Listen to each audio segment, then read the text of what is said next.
지금 탄핵 전국 속에서 여야 정당 지지율이 접전이다. 지금 오늘 뭐 쿠키뉴스 여론조사에 의하면 민주당이 37%, 국민의힘이 36.3%, 0.7%인데 이게 뭐 지난번 대선 수치랑 비슷하게 나왔는데 여기에 대해서 해석과 원인과 앞으로의 전망치 어떻게 되시는지 두 분 중에 누가 먼저 한번 말씀해 주실까요? 뭐 제가 짧게 말씀드리고 네. 깊숙한 내용은 이준우 평론가 하실 텐데 제가 오늘 뭐 말을 많이 하면 안 되니까. 말씀 많이 하시죠. 네. 결과적으로는 두 가지를 먼저 말씀을 드려야 될 것 같아요.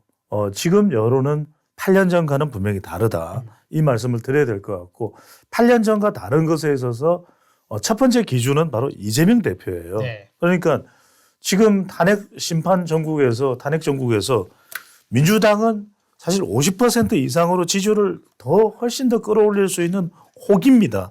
그런데 왜 그것이 확장되지 않고 또 이렇게 접전을 펼치는 양상, 이거는 민주당 지지층들도 못 받아들일 거예요. 그런데 그러면 결과적으로는 보시면 민주 37, 국힘 36.3이면 민주당 지지층과 보수 지지층만 나누어지고 중도는 선택을 안 하고 있다라는 거예요. 네. 그러면 중도가 선택을 안 하는 이유는 뭐냐?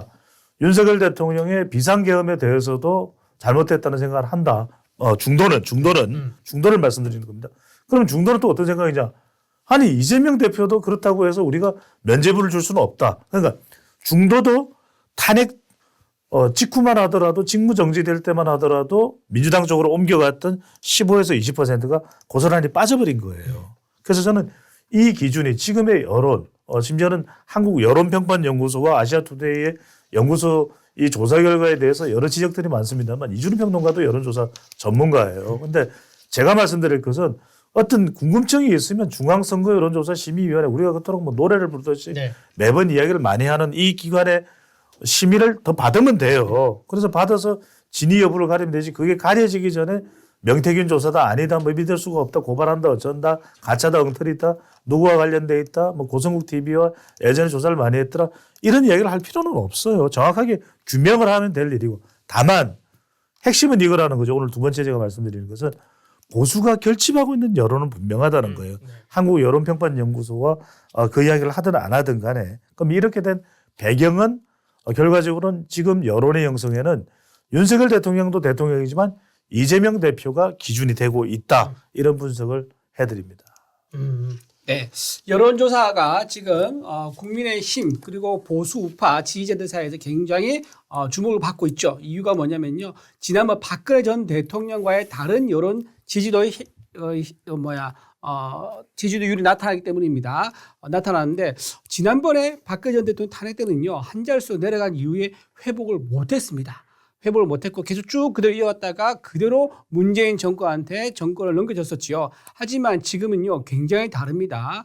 상당히 공신력 있는 여론조사 업체로 알려진 곳 여러 곳이 있습니다. 제가 방송에 굳이 말하지 않겠지만 거기서도 뚜렷하게 나타나는 게 뭐냐면요. 비상계엄 후에 대통령 지지도가 10%까지 떨어졌습니다. 그리고 15%더 언더로 내려가기도 했습니다. 하지만 12월 첫째 주, 둘째 주, 셋째 주, 넷째 주 보면요. 서서히 올라갑니다. 서서히 올라가고 25%가 넘었고요. 올해 1월 초가 되니까 드디어 40%에 육박하는 여론조사 결과가 나왔습니다. 특정 언론에서만 특정 여론조사 업체에서만 나온 게 아니라 상당수의 여러 군데에서 똑같은 형태의 방향성이 나온 겁니다. 그렇다 그러면 이거를 어느 특정 업체가 여론조사 했다 해가지고 왜곡하거나 또는 조작됐다 이렇게 말할 수 있겠습니까? 있는 그대로를 일단 봐야 한다 말씀을 드리고요. 또 하나 중요한 게 뭐냐면 이 현재 여론조사 응답률을 보면요. 굉장히 젊은 세대, 청년층에서 굉장히 국민의힘, 우파에 대한 지지도가 높다는 겁니다. 청년들이 처음에는 계엄했을 때 놀랐습니다. 계엄을 경험해보지 못한 청년 세대는 이게 뭐지? 당황했지만 왜 계엄을 선포할 수밖에 없었는지 그리고 이 계엄에 이어서 탄핵 이후에 본인이 대선에 바로 이어지는 이런 시나리오를 착착 진행하는 야당 이재명 대표의 민주당을 보면서 이거는 아니다. 라고 분노하는 청년들이 굉장히 우파에 지지하는 입장으로 많이 돌아섰습니다. 그래서 청년들의 지지도가 올라가고 있고 또 60, 70대 이상에서 탄탄하게 받쳐주고 있고요. 또 하나 TK, PK에서 여론이 형성이 단단하게 모여주고 있으면서 거기에 심지어 수도권까지도 여론이 지금 우파 쪽에 그럴 만한 사유가 충분했다는 식으로 나타나고 있기 때문에 이것을 지금 그 민주당에서는요 여론 조작됐다고 하면서 내란 선동하는 그런 혐의를 뒤집어 씌워가지고 고소까지 하려고 하는데요. 이거는 굉장히 적반하장이다. 지난번에 우리 보셨잖아요. 김어준 씨가 지난 보궐선거에서 어떻게 했습니까? 여론조사 꽃이라는 업체를 통해 가지고 부산 진구에 있는 구청장 여론조사 했었는데요. 본인들은 박빙이라고 했었지만 어떻게 됐죠? 결과를 까보니까 3%포인트 차이로 민주당의 후보가 지고 있으니까 좀만 도와달라라고 했지만 막상 결과를 보니까요. 7배 차이 납니다. 22%포인트 차이로 엄청난 차이를 졌거든요. 이 정도 보면 2배만 차이 나도 여론조사가 의심스럽다. 그 공정하냐 의심스럽다 의심받을 수 있는데 7배 차이 난 거는 굉장히 그거는 신뢰할 수 없는 그런 결과라는 거죠. 그랬던 민주당에서 이제 국민의힘과 또 중도에 있는 여론조사 업체에서 내는 결과에 대해서 신뢰할 수 없다. 고발한다. 내란 선동이다. 라고 하는 것은 굉장히 적반하장이고 여러분들 이 결과를 우리가 많이 공유를 하고 옆에 전파하면서 혹시나 갈피를 못 잡는 사람들이 있으면은 대세가 무엇인지 명확하게 알려줄 필요가 있다. 그렇게 말씀드립니다. 근데 이 대목에서 중요한 것은 얻어야 될 국민의 지지를 더 얻을 수 있는 호재로 작동할 수도 있었는데 민주당이 못 가져간 것이 바로 민주당도 역시 그 책임을 다하지 못하고 있는 이유거든요. 그러니까 이재명 대표에게는 여전히 재판 리스크가 남아있고 사람들은 윤석열 대통령도 헌법재판소에 심리를 받고 심판을 받는데 그럼 당연히 이재명 대표도 대통령 자리를 노린다면 그렇다면 법원에 엄중한 그 재판을 제대로 판결을 받아라. 그 결과를 보고서 국민들이 선택해야 되는 거 아니냐. 지극히 합리적으로 들리거든요. 두 번째는 뭐냐면 민주당도 다수당으로서 역할을 해야 돼요. 지금 경제나 이런 부분에. 그러니까 최상목 마음에 안 들어 또 민주당이 생각하는 방향대로 안 가 그럼 끌어내려. 이게 이제 지금 된소리를 맞는 게 지금의 여론이거든요. 그러면 국민의힘도 중요한 게 지금 이런 악조건 속에서도 지지율이 비슷했다. 그 이야기는 국민들이 어떤 판단에 따라서는 국민의힘에 힘을 실어줄 수도 있다라는 이야기예요. 그 이야기는 이걸 잘 구분하는 게 중요합니다. 그러니까 윤석열 대통령은 헌법재판소 정당한 그런 헌법재판소의 심사를 받을 그런 이유가 있지 않습니까? 그런 또 필요가 있는 것이고 또 수사도 수사대로 검찰이든 공수처든 심지어는 경찰이든 정치에 휘둘리지 말고 그것도 공정해야 돼요. 그거는 윤석열 대통령 측에서 적극적으로 합리적으로 또 필요한 대응을 하면 되잖아요. 자, 그러면 국민의 힘은 어디로 가야 되느냐? 나라가 흔들리지 않도록. 이게 중요해요. 집권 여당이기 때문에. 짧게 하나만 더 말씀드리면 이럴 때 중요한 게 민생을 끄집어내야 돼요. 자, 이 발표만 한번 해보십시오. 국민의힘이 이런 이야기를 합니다. 지금 엄중한 시기다. 우리 108명 국민의힘 의원들은 오늘 날짜부터 1월 8일부터 라꾸라꾸 침대를 사서 무조건 앞으로 3개월 동안 집에 가지 않겠다. 여기에 있겠다. 경제가 회복될 때까지 그렇죠. 국회를 떠나지 않겠다. 지역구에도 양해를 구하고 하루에 30개씩 민생 의제를 내놓겠다. 민주당은 이 부분에 대해서 동참하라. 그렇게 이야기를 한다면 저는 여론 돌았습니다. 더 이상 정쟁 그만하고 그렇죠. 정책을 위해서 하자 힘쓰자는 그 의견에는 동감을 하고요. 저는 지지율이 지금 민주당이 당황할 정도로 지지율이 나온 게 아까 말씀하신 것처럼 부산 선거처럼 샤이 보수가 있어가지고 오히려 이 국민의힘 지지도는 이거보다 더 실질은 높을 수도 있다고 생각을 합니다. 근데 그 원인을 굳이 박근혜 탄핵 정국과 비교를 하자면 지금 민주당이 너무한 거죠. 민주당과 이 수사 행태가 너무한 게 박근혜 정부 탄핵 때만 하더라도 민주당이 처음부터 탄핵을 입에 담지 않았어요. 처음에 그냥 뭐 하야나 뭐 조사를 해보자 이렇게 말을 했고 결국에 이제 탄핵이 됐고 경찰 수사는 탄핵 이후에 진행이 됐습니다. 그런데 지금 국민들이 그래 헌법재판소에 넘겼고 대통령의 직무집행이 정지됐으니 비상계엄이 정당한지 아닌지를 헌법재판소가 판단하면 되겠지 하고 각자의 일을 하고 있는데 갑자기 국수본이나 뭐 공수처나 민주당을 등에 업고 지금 대통령을 체포하려고 하다 보니까 국민들이 아니 이건 아니지 않아? 라고 해가지고 보수가 결집된 거 아닌가 이렇게 저는 저는 생각이 됩니다. 보수의 결집이 충분히 이해가 되고요. 소장님 말씀이 정말 이거는 그 국민의 권영수 대표나 권성동 원내대표가 좀 새겨들어야 돼요. 지금 민생이 지금 너무 힘듭니다. 그 소상공인 분들이 그 춘천 같은 작은 소도시에는 하루에 1개나 2개의 음식점이 지금 폐업하고 있어요. 이 수치는 나중에 국세청이나 뭐 기재부나 등등 수치로 해가지고 그러니까 그 상반기의 4분의 1분기가 끝날 때쯤에 나올 수치인 건데 지금 피부로 와닿는 건 너무 힘들기 때문에 여기에 대해서 좀 국회가 좀 노력을 해야 된다 생각이 들으면서 그러니까 지금 중도는요. 네. 어느 쪽에 손을 들어주지 않았어요. 이게 네. 중요한 거예요. 그리고 윤석열 대통령이 기준으로 탄핵 또 소추안이 가결됐을 때 기준이었다면 지금은 이재명 대표가 기준이라는 게 굉장히 중요한 거예요. 그러니까 현수막에 윤석열 대통령과 관련된 내용보다도 더 집중이 되는 게 이재명 안 돼. 5글자예요. 네. 그렇다면 지금 가장 중요한 것은 저는 또 하나 말씀드려야 될 것이 협심이 중요합니다. 그러니까 대통령은 대통령대로 방어를 해 나갈 거예요. 또 법리적 대응을 하겠죠. 이제 중요한 것은 국민의힘이 어떻게 하느냐가 중요한 거예요. 그게 네. 8년 전, 맞습니다. 7년 전과 다른 건데 여기서 핵심은 권영세 비대위원장이 얼마나 협심으로 이끌어내느냐가 중요합니다. 여기서 싸우면 제가 볼 땐 끝장이에요. 그래서 저는 물론 올해 조기 대선이 있을 수도 있고 없을 수도 있고 그건 몰라요. 그거는 헌법재판소의 판결에 따라서 달라질 수 있고 결정이 되는 것이기 때문에 중요한 것은 지금 여하튼 차기 주자로 거론되는 사람이 오세훈, 홍준표, 한동훈이잖아요. 네. 그러면 저는 제일 중요한 게 7년 전에 어떤 이야기 나왔습니까? 우리 이준우 평론가 할 텐데 안철수 그다음에 홍준표, 유승민이 얻은 득표를 다 합하면 이겼죠. 문재인보다 높아요. 봤죠. 네. 그러면 그때 우리가 어떤 이야기를 했었냐면 그때 분석하는 사람들이 어떤 이야기를 하면 홍철민이 되라. 저는 이번에 오동표가 돼야 된다. 오동표는 필승카드예요. 오세훈, 한동훈, 홍준표가 협심을 한다 그러면 오동표. 오동표라는 후보가 있으면 거기에 원희룡 뭐 이렇게 안 들어가나요? 오동님 한입 아니고요.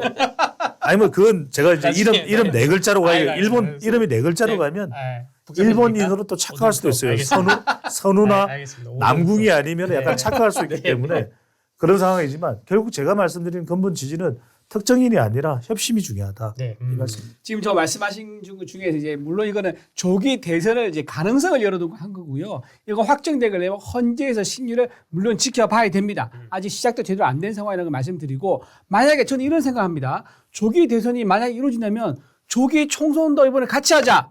라고 좀 말씀드리고 싶어요. 왜냐면요. 이번에 여러 가지 선거에 대해서 여러 가지 의혹이 있지 않습니까? 이거 검증 확실하게 받아야 됩니다. 지금 제대로 검증 못하고 있습니다. 지금 검증하고 있는 중이다. 결과가 거의 다 나왔다. 등등의 말은 나오는데 아직 안 나온 상태지만은 저는 상당히 지금 민주당에서 내고 있는 여러 가지 메시지나 또 그리고 김어준 씨 비롯해서 이렇게 여러 조사에 참여했던 것들의 말을 종합해 보면요. 분명히 선관위가 공정하게 했는지는 한번 정말 면밀하게 꼼꼼히 따져서 이거는 심판받아야 된다.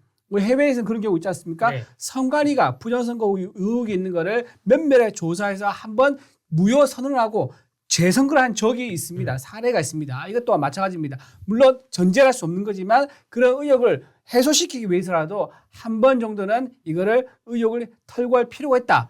그런 말씀 한번 드리고요. 이 대목에서 제가 굉장히 중요한 말씀을 드릴게요. 왜냐하면 이준우 평론가가 너무나도 중요한 그 부분을 지적을 또 콕 집어주셨으니까 이건 미국의 아들 부시 얼마 전에 이제 지미 카터 100세로 이제 돌아가셨지만 아들 부시가 참 대단했던 것이 칼 로브의 도움을 받아서 어떤 용어를 쓰냐에 따라서 유권자들의 태도가 달라져요. 그러니까 이 엘고를 이길 수 있었던 결정적인 이유는 단어를 선택할 때 네. 어떤 단어를 쓰느냐에 대해서 호응을 받고 못 받고 있어요. 자, 만약에 지금 보수 정치인들이 부정선거에 대한 의심도 있겠죠. 그런데 부정선거 이러면 중도층이 안 따라와요. 네. 자, 제가 설명을 드릴게요. 이럴 때 제일 좋은 방법은 윤석열 대통령도 제가 제일 안타까웠던 게 왜냐하면 왜 연설문이 대통령의 이미지나 정치인의 영향력의 80%를 먹고 들어가거든요. 네. 연설이 좋아야 돼요. 연설로 상대방을 확 휘어잡으면 꼼짝 못 해요. 우리가 왜 연애할 때도 손편지에서 90%가 결정나잖아요. 맞습니다. 네. 그러니까 무슨 말씀이냐. 이거를 부정선거 이야기하자면 선거 시스템을 검증해야 됩니다. 대한민국은 10위권 경제대국입니다. 그런데 선거 시스템이 낙후됐다. 초등학생이 의심하고 중학생이 의심하고 대학생이 의심하고 대학원생이 의심하면 되겠습니까? 선거 시스템을 검증해야 됩니다.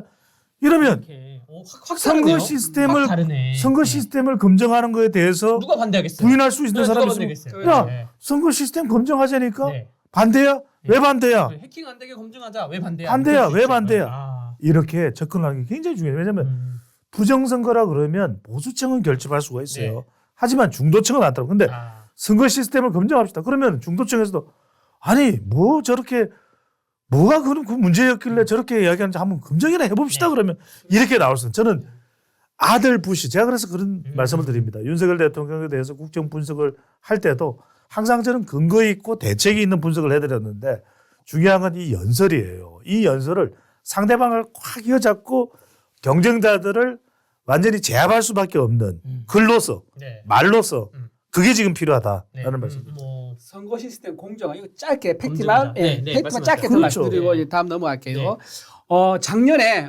검사를 했었죠. 행안부하고 그 국정원에서 네. 같이 점검을 들어갔습니다. 그때 선관위가 해킹 8번 당했다고 확인이 됐고요. 그중에 7번이 북한의 해커 라자루스라는 전문 해커팀이 들어와서 선관위에 들어왔다 나온 게 확인이 됐습니다. 아. 라자루스 팀이 얼마나 유명한 북한의 해킹 조직이냐면요. 해외 중남미에 있는 은행 서버를 타서 돈을 빼갑니다. 빼가고요. 미국에 있는 영화사 콜롬비아 영화사 들어가지고 영화 파일을 빼갔습니다. 아. 예, 뭐 위대한 자기들 수령 김정은 관련된 네. 영화를 만들었다고 해가지고 아. 그 영화 파일을 서버를 뚫고 들어가서 해킹을 했어요. 네. 그 정도로 해킹 실력이 매우 뛰어난 네. 조직입니다. 그런 조직에서 라자루스라는 조직이 우리나라 중앙선관위에 7번 들어오고 나갔다. 그리고 작년에 우리나라 공공기관 총 66곳이요. 북한에서 악성 코드를 심고 나갔다. 그것도 확인이 된 거고요. 또 몇 년 됐죠. 원전에 들어가서 원전 설계 도면을 수천 장을 가지고 나갔다. 네. 이것도 확인된 내용입니다. 아. 그래서 작년에 행안부하고 국정원이 중앙선관위에다 점잖게 얘기를 합니다. 너네 보안 시스템 점검 받아라라고 했는데 그거를 선관위가 거부를 해요.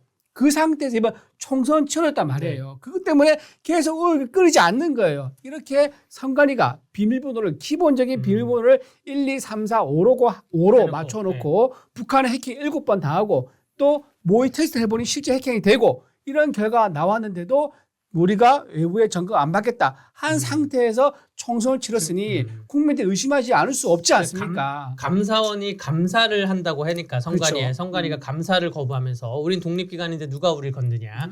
헌법재판소에 권한쟁의 심판 신청을 작년 3월에 해가지고 1년이 거의 다 돼가는데 아직 아무런 진척을 보이지 않고 있다는 것도 말씀드립니다. 짧게만 제가 말씀드리면 네. 대한민국에 성역이 있나요? 없습니다. 성역이 없어야죠. 네, 그럼요. 아니 주권자인 국민도 성역이 없는데 성역이 있을 수가 없는 것이고 방금 전에 매우 중요한 말씀을 우리도 이준우 평론가는 오늘 정말 핵심만 꼽아서 이렇게 주옥 말씀을 같은 주시니까 오늘, 예. 중요한데 중국도 문제입니다. 중국의 해킹인데 왜 북한의 해킹도 말씀하셨지만 중국도 어떤 상황이 벌어질지 몰라요. 그러니까 뭐 중국이 뭐 탄핵을 어쨌다 저쨌다는 거는 그것은 뭐 검증이 필요한 이야기입니다만 중국의 해킹은 지금 미국 재무부에서 검증을 했어요. 네. 그래서 베이징에 본사를 두고 있는 인티그리티라는 회사가 네. 이른바 플렉스라고 하는 중국의 이 공산당이 영향을 주고 있는 해킹 그룹에 지원을 했다. 네. 이렇게 해서 제재를 하고 있는 상황인데 아. 제가 말씀드리는 건 뭐냐면 중국의 해킹 그룹이 우리나라에도 해킹을 했어요. 네. 그게 아. 지난해에 실제로 아실 거예요. 수사들 학교 네. 모 대학교에 네. 이 사이트까지 들어와서 네. 해킹을 했다. 아. 그 기록이 있어요. 아. 저는 이게 심각할 정도예요. 그러면 뭐냐? 어떤 해킹이라는 것은 어떤 상황이 벌어질지 몰라요. 미국도 여기에 대해서 굉장히 경계를 하고 있어요. 그래서 이런 부분들이 사실은 점검이 돼야 되지. 에이 뭐 또 툭하면 중국 이야기에 아. 뭐 중국으로 해서 또 뭐 어떻게 좀 화제를 바꾸려는 거야. 그런 접근은 그러니까 만약에 화제를 바꾸려고 하는 접근에 대해서는 그렇다라고 이야기를 하지만 정말 실제 피해를 끼치고 있는 것에 대해서는 확인을 해야 된다는 얘기예요. 검증을 해야죠. 그렇죠. 예.